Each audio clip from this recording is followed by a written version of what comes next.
pour que le ciel agisse, pour que le ciel vienne menacer vos ennemis, pour que le ciel vienne vous inspirer, vous donner des idées, que le ciel vienne ouvrir des portes.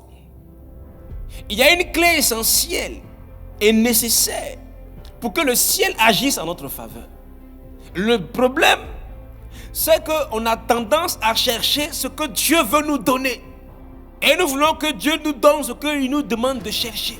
Le ciel sera ouvert dans la mesure où tu te préoccupes des intérêts de Dieu.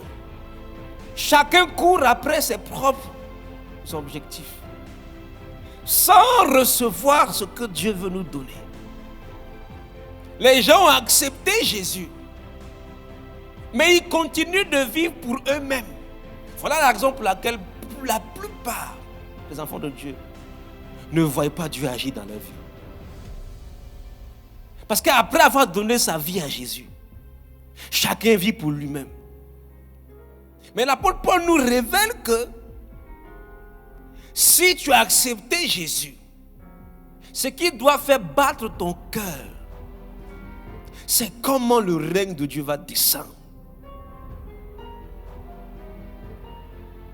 Donc dans ta vie, autour de toi, dans cette situation de confinement, c'est une opportunité pour nous. Malheureusement, il y a trop de Jonas, c'est-à-dire de personnes qui courent après leur propre manière de voir. Que ton cœur batte pour les fardeaux de Dieu. Alors Dieu agira en ta faveur. Peu importe le défi auquel tu es confronté, peu importe la nature de l'adversité à laquelle tu es confronté, quand tu te lèves pour combattre les combats de Dieu, Dieu agira en ta faveur. Quand tu prends le chemin de Jonas, quand tu prends le chemin de ton propre projet, de tes propres voies, sans tenir compte du fardeau, sans tenir compte du désir de Dieu,